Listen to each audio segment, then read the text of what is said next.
우리가 설렘과 그림으로 기다리는 예수 그리스도의 사랑과 평화가 여러분과 함께 하시기를 기원합니다. 사진 한 장을 보여주겠습니다. 잘 보고 어떤 의미인지, 어떻게 다가오는지 여러분에게 다가옴을 느껴보시기 바랍니다. 이 나무가 어디 있는지 보지 마시고 이 나무가 어떻게 다가오는지를 보십시오. 장소를 아는 것은 별 의미가 없습니다. 어떻게 다가오십니까? 여기가 어항로길입니다. 이 길을 쭉 들어오면 가슴이 꽉 찬 어떤 느낌들이 다가오는 것이 어느 순간부터였습니다. 찬바람이 불고 좀 더 찬바람이 불다 보니까 녀석들이 떨어지기 시작하는데 마구 떨어지기 시작합니다. 그리고 이제는 거의 떨어졌는데 이 거리에 몇 개만 아직까지 버티고 떨어지지 않는 나무들이 있습니다. 그 나무의 하나가 우리 교회 앞에 있는 이 나무입니다. 하도 신기해서 왜 우리 교회 앞에 있는 잘 안 떨어지지 않을까? 참 신기해서 제가 찍었습니다. 이게 이럴 수 있구나. 옆에 있는 조금 듬성듬성밖에 남는 그 나무를 한번 비교해서 자세히 보십시오. 수요일 아침 저희 교회에 6명의 목사님들이 아침 새벽기도 마치고 왔습니다. 그날 저녁 바람이 많이 불어서 낙엽들이 많이 뒹굴었어요. 들어오면서 잠깐만 나 좀 은행나무 잎 좀 받고 걷고 오겠다고. 왜냐 했더니 너무 좋은 거 있지 않냐고. 정말 멋있다고 감동하면서 이렇게 말합니다. 그냥 이 낙엽이 바로 현관 문 앞까지 막 날아 들어왔는데 이 교회는 이렇게 낙엽이 떨어져도 지저분하지 않고 정겹네. 우리 교회는 은행나무 잎이 많이 떨어져도요 별로 이렇게 기분 나쁘지 않습니다. 그냥 그 널려있는 그 자체로 자연스럽게 훨씬 멋있습니다. 그러면서 너무 좋다고. 나만 느낀 줄 알았더니 그렇게 다가오며 그 나갈 때마다 들어오는 그 밝은 이 나무가 그렇게 마음에 들고 정겨웠습니다. 그런데 왠지 거리를 보면 많이 떨어져 버리고 몇 개 없는 노란 잎의 나무, 그 쓸쓸한 나무를 바라보면서 이 녀석들 하고 묵상하고 있었습니다. 저 나뭇잎이 스스로 떨어지는 것인지 아니면 찬바람에 의해서 어쩔 수 없이 떨어지는 것인지, 이 쓸쓸한 계절에 우리가 대림절을 맞이하고 있습니다. 왜 이 계절에 대림절을 맞이할까? 왜 우리는 이렇게 대림절에 생명의 푸르른 아름다운 단풍들이 다 떨어지고 앙상한 가지로 되어가는, 다 떨어질 때까지 기다리면서 우리는 대림절을 바라보는 것일까? 제게 주어지는 3가지 종류의 대림절 묵상집을 읽으면서 깊이 묵상해 보았습니다.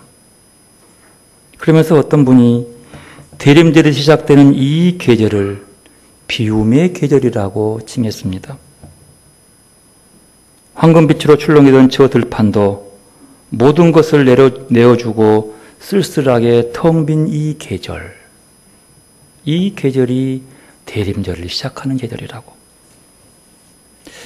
낙엽의 떨어짐을 비움으로 보는 그 마음의 눈이 어찌 그리 제 마음에 와 닿았던지요. 한참을 그 비움의 마음 자리에 머물러 있었습니다. 나무들은 때가 되면 더 이상 물을 빨아들이지 않는답니다. 그리고 엽록소의 광합성 작용도 멈춘다고 합니다. 자연스러운 일이죠. 당연히 물을 빨아 올리지 않으니 이 낙엽이 푸르름이 점점 시들어서 색깔이 변하게 되죠. 그리고 힘없이 떨어지게 되는 겁니다. 스스로 떨구는 것이죠. 광합성도 멈추고 물바람도 멈춰버리면 그 잎은 떨어질 수밖에 없는 거죠. 그 풍성한 이파리들을 덜어내고 또 덜어내어 다 비우는 과정을 거치는 그 계절이 대림절. 나무들은 이렇게 스스로 비우고 멈추면서 자연의 순리를 따라간다고 합니다. 여기서 자연의 순리는 하나님의 창조 질서에 순응하는 것이라고 볼 수 있습니다. 그러면 왜 나무들은 그렇게 자기를 드러내고 비우는 것일까요? 왜 그럴까요? 다름이 아니라 비우고 멈추어서 내일을 기다리고 준비하기 위해서라고 합니다. 옛 것을 비워야 새 것을 바라고 기다릴 수 있기 때문이지요. 더 나아가서 맑은 새로움을 채울 수 있기 때문입니다. 낙엽이 다 떨어져 앙상한 나무까지만 남는 그 쓸쓸한 나무들이지만, 그래도 그 나무가 끝나는 것처럼 보이지만 그래도 우리는 너무나 잘 압니다. 결코 그 비우는 기간이 끝나는 기간이 아니라 기다림으로 시작하는 시간들이라는 것을요. 그래서 이 시간을 기다림으로 시작하는 절기라고 부를 수 있습니다. 대림절도 마찬가지입니다. 기다림으로 시작하는 절기가 대림절이죠. 덜어내고 비우고 다 비워버리는 것은 끝이 아니라 기다리는 것이라고. 그 기다리는 것은 다시 시작하는 일이라고. 만약 저 나무들이 인간들처럼 욕심스러워가지고 겨울에도 계속 물을 빨아 올려서 가지에 채워놓으면 어떻게 될까요? 추운 겨울에 어찌 될까요? 얼어 터지겠죠. 나뭇잎이 악착같이 들어붙어서 떨어지지 않으려고 붙어 있으면 어떨까요? 얼마나 칙칙하고 얼마나 추하게 보이겠습니까? 비움으로 사는 것, 멈춤으로 기다리는 것이야말로 자연의 순리라고 보여줍니다. 이 자연의 순리가 창조 질서의 법칙이지요. 하나님의 창조의 질서의 법칙을 따라 살아간다는 것은 그 삶이 천국을 이루며 산다고 하는 거예요. 이 땅이 천국이 되지 아니한 이유는 하나님의 창조적 질서를 따라가지 아니하기 때문이에요. 거기에 순응하면 하나님은 이 땅을 지옥으로 만든 게 아니라 천국으로 만들어 놓았는데 사는 자들이 그 순리를 적응하지 않기 때문에 지옥 같은 곳이 되고 만다는 거죠. 나무는 때를 알아야 한답니다. 어느 때요? 멈춰야 할 때요. 자기의 풍성한 그 자랑스러운 나뭇잎을 덜어내고 비워야 할 때를 알아야 나무가 되는 거예요. 사람은 분수를 알아야 합니다. 재분수를 알아야죠. 늘 채우기만 하는 것은 결코 기쁨일 수 없습니다. 새로움은 비워야만 시작되는 거예요. 비워야만. 분수를 모르고 세상의 탐욕으로 가득 찬 사람에게 어찌 순결하고 깨끗한 몸과 마음을 지닌 아기 예수가 찾아와 편히 누울 수 있겠습니까? 그래서 이 대림절기는 탐욕으로 더러워지고 욕망으로 취해진 우리 마음에 꽉 찬 거짓된 것들을 털어내고 비워내는 절기라고 할 수 있습니다. 청결하고 정갈하게 빈 마음을 만들어 수정같이 맑은 아기 예수님의 오심을 맞이할 준비를 하고 기다리는 절기. 그 시간, 나를 비우고 새롭게 다가오실 아기 예수를 기다리며 맞이한 시간들, 이것이 비움부터 시작되는 거죠. 목요 영성반 나눔에서 어느 집사님께서 베들레헴의 마구간의 말구유가 아기 예수가 누워 있어야 할 내 마음과 같다라는 묵상을 나누어 주었습니다. 저는 이 나눔의 말에 한참 머물러서 그 울림을 느꼈습니다. 그렇구나. 말구유에 오시는 그 깨끗하고 순결한 예수님이 내 마음에 오시는 것. 주를 영접한 자가 무엇을 이루기 위해서 영접할 것인가? 세상 욕심으로 더러워진 마음에 영접하는 그 예수의 모습은 어떠한 모습인가? 말구유가 깨끗하고 청결하게 비어 있어야만 아기 예수가 순결한 모습으로 누워 있을 수 있습니다. 외모는 그저 보잘것없는 말밥통이지만 바로 깨끗이 씻어내고 정결케 하고 아이가 누울 수 있는 곳을 만들어서 아기 예수가 누우신 그 자리가 되고 보니 그곳이 거룩한 곳이 되고 그곳이 하나님의 성육신하는 자리가 되는 그 아름다운 그 자리에 멈춰 보았습니다. 아기 예수님이 태어나 말구 위에 누우신 그 자리가 내 마음 자리라고 생각하며 회개하고 내 마음에 더러워진 것들을 바라보고 털어내면서 고요히 주님을 바라보았습니다. 내 속에 그 깨끗하고 맑은 예수가 오셔서 누울 그 마음 자리에 털어내고 씻어내야 할 것이 무엇인지, 말구유 같은 내 마음을 깨끗하게 비우고 아기 예수님이 오셔서 거하실 것을 기다리며 사모하는 그 절기, 대림절이라 할 수 있습니다. 그러므로 우리는 저 말구유에 누우신 아기 예수님이 말구유 같은 내 마음에 오셔서 좌정하실 그분을 기다리고 맞이할 준비를 지금부터 갖추어야만 하겠습니다. 그리고 그분이 오셔서 내 마음속에 참된 하늘의 기쁨과 평화와 너그러운 쉼을 줄 때 말입니다. 그러면 누가 이 기쁨을 주는 아기 예수를 기다릴 수 있는 것입니까? 보네포 목사님께서 1928년 대림절 설교에서 이렇게 설교했습니다. 모든 사람이 기다릴 수 있는 것이 아닙니다. 이 세상에서 만족하는 사람, 세상에서 온갖 좋은 것을 누린다고 느끼는 사람은 기다릴 수 없습니다. 기다리는 사람은 자신의 생활 방식에 안주하지 못합니다. 그렇지만 다가오는 세상에 대한 큰 꿈을 꾸며 끊임없이 꿈이 이루어지기를 기대합니다. 대림절은 오직 영혼으로 괴로워하는 사람들만이 환영할 수 있습니다. 그들은 스스로 가난해지고 불완전해져야 함을 압니다. 그들은 더욱 위대한 무엇이 도래하기를 고대합니다.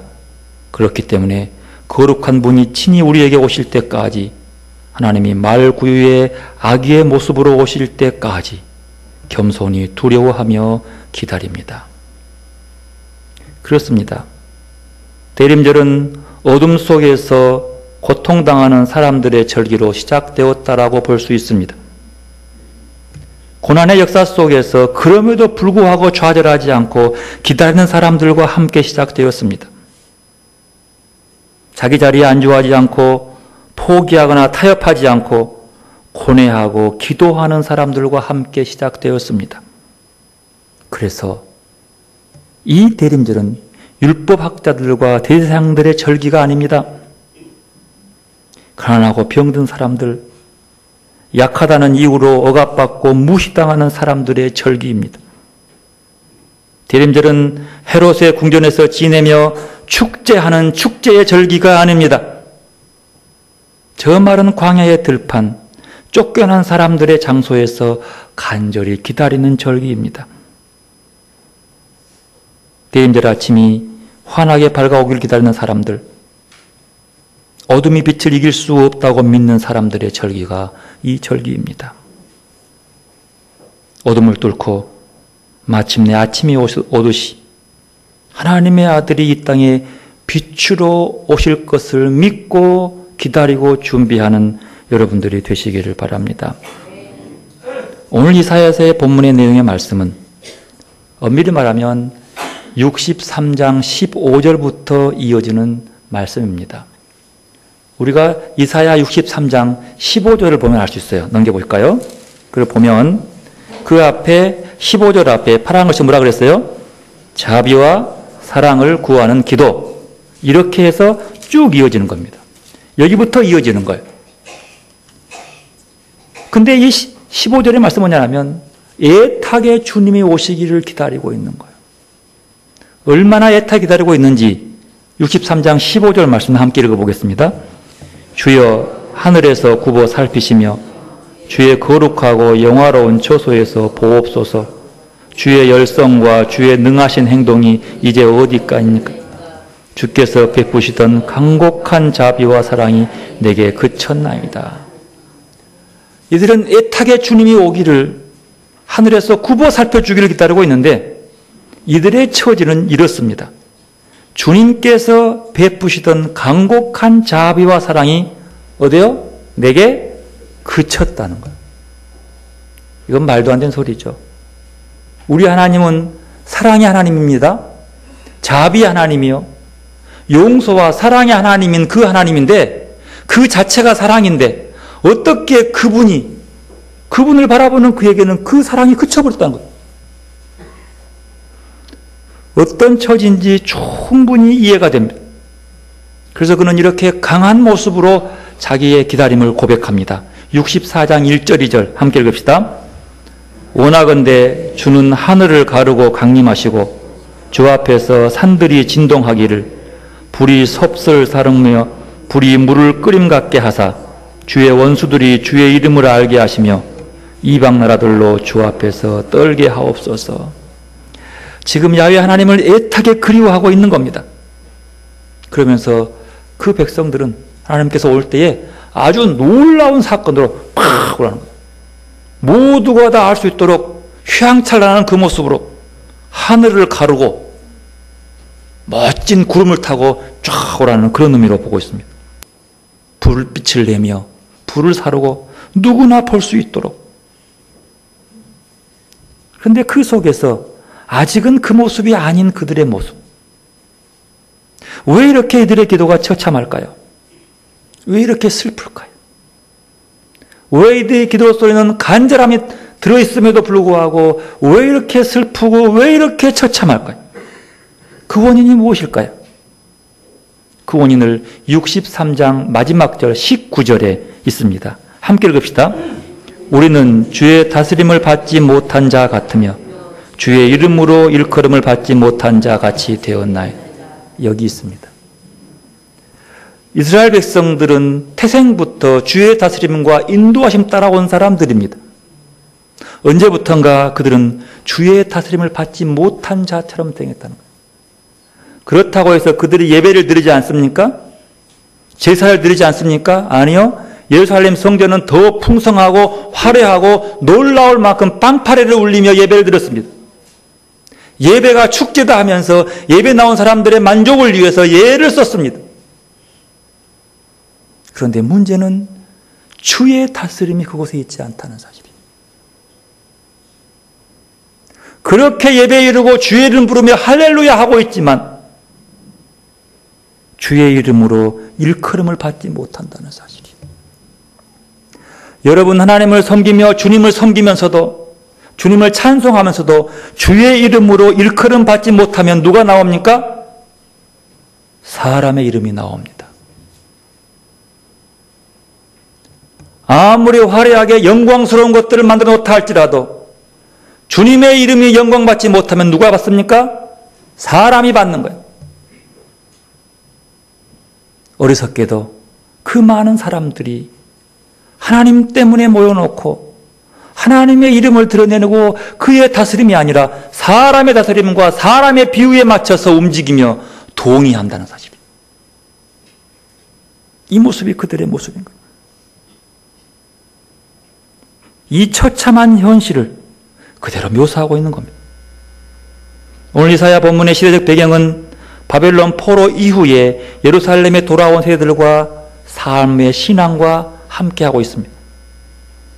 유대 백성들은 하나님의 택한 백성으로 선택된 선민들이라고 자부한 사람들입니다. 그러나 그들은 하늘로부터 오는 기쁨을 사모하고 바라는 것을 바라지 않고 선택된 선민의 삶으로서의 삶도 불충실했고 더 나아가 하나님 한 분만으로 만족하지 않고 하나님의 이름을 부르면서 세상 것들을 통해서 기뻐하고 만족한 삶을 살아가며 오직 그들의 마음은 이 땅의 것들을 취하는 데만 열을 올렸습니다. 그 결과 그들은 바벨론 포로가 되었어요. 그리고 70년 동안 포로 생활 속에서 느낍니다. 아하, 우리가 불충한 하나님의 심판이구나. 그리고 가슴을 졸이며 회개하며 하나님의 선하신 인도를 바라지만 하나님은 기다립니다. 드디어 시간이 되었을 때에 하나님께서 그들을 불쌍히 여기셔서 그들을 다시 데리고 예루살렘으로 돌아옵니다. 그들의 마음은 뜨거웠습니다. 이제 돌아가면 다 무너져 버렸지만 내가 그렇게 사모한 성전을 다시 세워서 하나님을 찬송해야지, 기뻐해야지. 솔로몬 성전과 같지 않지만 조금은 어설프지만 그래도 그들은 온 힘을 다해서 다시 성전을 재건축했습니다. 그리고 돌아와서 그들은 그 메시아적 도래를 희망하면서 찬송하며 감사함으로 그들은 지냈습니다. 그런데 그들의 삶은 얼마 지나지 않아서 다시 하나님의 가르치는 참되고 옳은 삶의 길을 따르지 못하고 오히려 우상을 섬기고 거짓과 다툼을 일삼았습니다. 물론 그들은 여전히 남북으로 갈려진 것들이 모두가 다 멸망돼서 빈 땅이었지만 포로 생활에서 돌아온 뒤도 여전히 남북으로 나누어져 버립니다. 늘 싸우고 갈등이 뭔지 아십니까? 내가 하나님 섬긴 것이 옳다고, 서로 자기가 옳다고 믿는 것. 그러나 그들의 마음속에는 하나님을 섬기며 내가 더 높은 자리, 내가 더 힘 있는 자리, 내가 더 부자의 자리로 올라오고 싶은 그런 마음. 그들의 마음속에는 언제나 하나님은 내 소원을, 내 탐욕을 채워주는 분, 내가 필요할 때 부르면 도와주고 배고플 때 부르면 배부르게 해주고 부르면 원수를 위해 부르면 원수를 밟아주는 그런 내 주인으로서 하나님을 종노릇 부리는 그런 사람들의 모습이었습니다. 어찌다가 이렇게 이 모양이 된 것일까요? 왜 그들은 하나님의 택한 백성으로 순결하지 못하고 이렇게 타락한 것일까요? 누구에게 책임이 있는 것일까요? 모두가 다 자기들에게 있습니다. 그런데 그들은 그 책임을 모르고 이렇게 얘기를 합니다. 63장 17절 함께 읽읍시다. 여호와여 어찌하여 우리로 주의 길에서 떠나게 하시며 우리의 마음을 완고하게 하사 주를 경외하지 않게 하시나이까. 원하건대 주의 종들 곧 주의 기업인 지파들을 위하사 돌아오시옵소서. 누구 책임이요? 여호와여 어찌하여 우리로 주의 길에서 떠나게 하시며, 자기들이 주의 길에 떠나놓고 하나님이 떠나게 했다고 합니다. 믿음 있는 것처럼 보이죠. 내 세상 모든 것 주의 뜻대로 주님이 원하면 그대로 가는 것. 잘 되면 내가 잘해서 주님이 도와 잘 된 것이고, 못 되면 자기가 죄를 져놓고도 하나님이 뜻이지 뭐. 자기가 불의를 행해놓고도 하나님 뜻이지 뭐. 물론 하나님의 뜻이요. 왜? 그러나 그 원인은 자기한테 있는 거예요. 우리의 마음을 완고하게 하사 주를 경외하지 않게 하시나이까. 아니, 자기 마음을 완고하게 하는 하나님이요? 자기가 스스로 완고해서 그 말씀을 받지 않아놓고도 주께서 그랬다고 믿습니다. 공동번역은 이렇습니다. 주님, 어찌하여 저희를 당신 길에서 벗어나게 하십니까? 어찌하여 저의 마음이 굳어져 당신을 경외할 줄 모르게 만드십니까? 당신 종들을 생각하시어 당신의 재산인 이 지파들을 생각하시어 돌아오소서.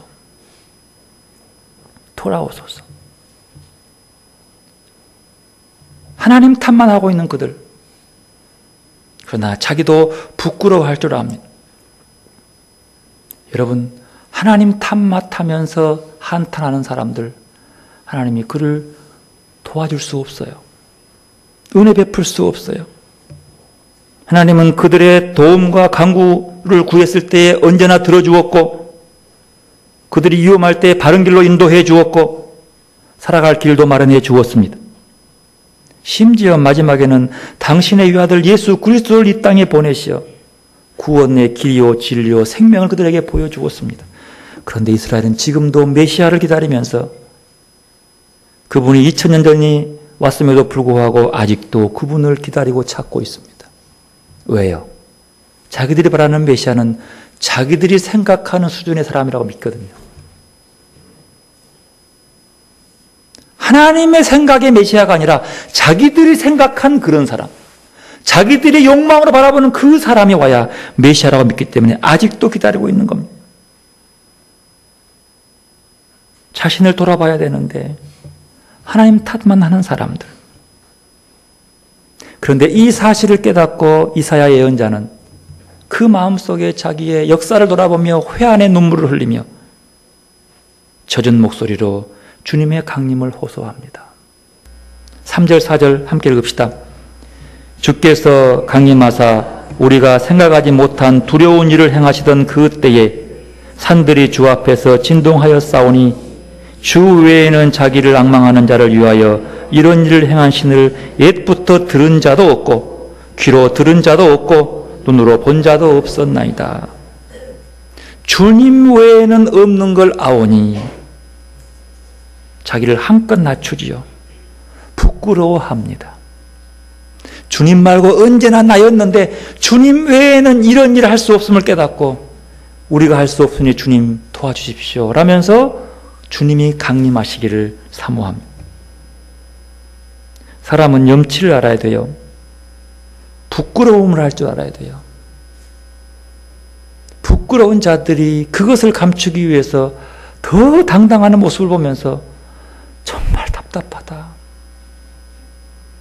하나님이 그들에게 임하면 어찌하려고 저러는고.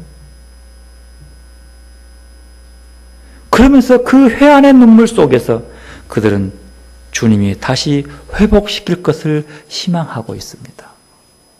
5절에서 7절 읽어보십시다.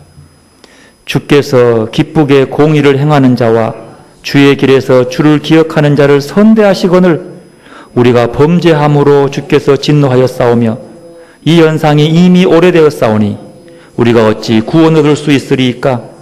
무릇 우리는 다 부정한 자 같아서 우리의 의는 다 더러운 옷 같으며 우리는 다 잎사귀 같이 시들므로 우리의 죄악이 바람같이 우리를 몰아가나이다.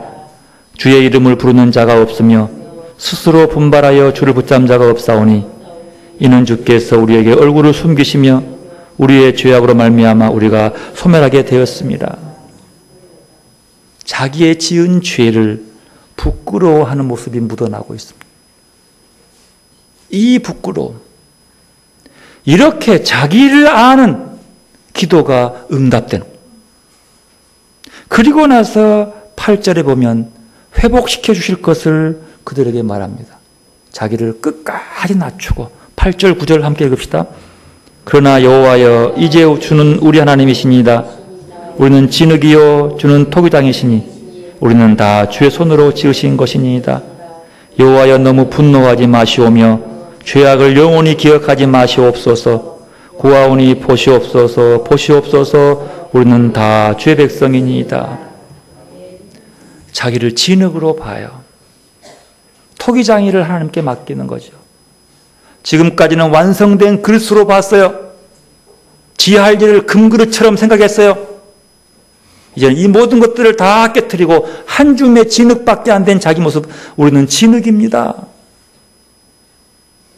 모두가 다 부서서 가루가 되는 진흙밖에, 이것밖에 안 되오니 이 부끄러운 것들을 보시고 우리의 죄악으로 완성된 그릇처럼 얘기했던 것들을 다 부수어 가루를 만드시고 다시 주님이 손길로 붙으셔서 나를 빚으십시오. 새롭게 하십시오. 여러분, 이렇게 새롭게 하기 위해서는요, 자기를 돌아보고 자기 속에 있는 하나님 앞에 더러운 것들을 모두가 다 끄집어내서 덜어내고 비워내고 깨끗하게 청소해야 합니다. 어떻게요? 하나님 앞에서요. 많은 세월을 그들은 하나님 없이도 살 수 있을 거라고 믿었습니다. 그러나 그는 자기 성찰과 고백을 거치면서 비로소 회복할 수 있는 희망이 나에게 없음을 깨닫고 하나님께 모든 것들을 맡깁니다. 하나님은 선지자를 통해서 그들에게 말씀하면서 듣기를 원했지만 그들은 듣지 않았습니다. 끊임없는 강대국의 침략과 사람들의 범죄가 있음에도 불구하고 그들은 돌아오지 않습니다.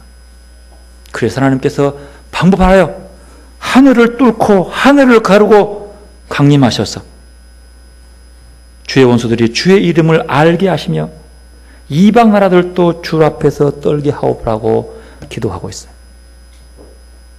여러분, 우리 하나님의 백성인 교회가 믿지 않는 사람들이 우리를 통해서 주의 이름을 알 수 있도록 해줘야 돼요. 어떻게 알도록요? 이상하게 죄 짓는 것들을 도와주는 그런 주의 이름이 아니라 공의와 정의를 행하는 그런 하나님, 하나님의 참된 모습을, 주님의 참된 모습을 알 수 있는 그 이름이 드러나도록 하는 것이 우리들의 사명입니다. 예배만 드린다고, 교회만 크다고 하나님이 그곳에 임하는 것이 아니에요. 예루살렘 성전 보십시오. 이사야서의 말씀을 가만히 묵상하고 있으면 주님 못 만났다고, 체험하지 못했다고, 도움받지 못했다고 한탄만 하고 눌러앉을 일이 아닙니다. 자신의 불쌍한 처지를 바라보고 주님께로 돌아와 주님을 만나라고 하는 주님의 음성을 들을 수 있기를 바랍니다. 오기를 바라는 거예요. 어느 신부님은 그 애타는 주님의 심정을 이렇게 썼습니다. 나는 너희를 용서하고 사랑할 준비가 되어 있다. 너희의 생각과 말로만이 아니라 실제로 나를 만나 은총과 사랑을 받으며 풍요롭게 살아가기를 바란다. 나는 너희가 아무런 부족함 없이 튼튼하고 행복하게 흠잡을 데 없는 삶을 살기를 바란다. 돌아와 내 안에 머물러라. 너희가 돌아오는 시간이 저녁이거나 한밤중이거나 닭이 울 때이거나 새벽일지라도 나는 관계없다. 나는 언제 돌아올지 모르는 너희를 위해 깨어 기다리고 있다. 그러니 내게 돌아오라. 우리를 기다리는 그 얼마나 간절한 말씀입니까? 이렇게 모든 것들이 하나님 책임으로 돌리면서 지 좋을 대로 갔던 사람들에게 돌아오라고.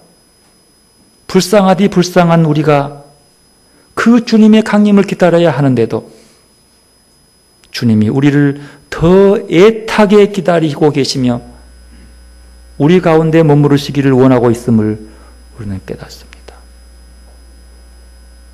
내가 주님 기다린 것보다도 주님이 우리를 더 기다리고 더 애타게 기다린다는 사실. 이 마음에, 주님의 애타는 마음에, 내 마음 조금만 열어주기를 바라는 그 마음에 우리는 대림절 촛불을 켜기 시작합니다.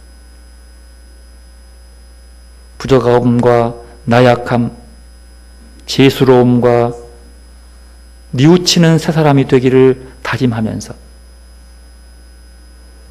내 안에 촛불을 켭니다. 내면 깊은 곳에서 마르는 작은 빛. 주님을 다시금 찾고자 하는 그 마음, 주님께 대한 사랑의 불을 지피고자 하는 그 마음, 묻어두었던 선하고 착한 마음, 크고 작은 상처로 말미암은 응어리를 풀리고자 하는 마음, 상처 준 이를 찾아가 용서의 손길을 내밀고자 하는 그 마음, 재물과 관련해 어려움을 주었던 사건과 사람을 정리하고 꼬인 매듭을 풀고자 하는 그 마음, 가까운 사람과 다시금 화해하며 웃고 지내고 싶은 마음에 용서와 화해와 사랑의 불을 붙이는 그 마음, 이것이 주님의 애타는 마음을 기다리는 촛불입니다.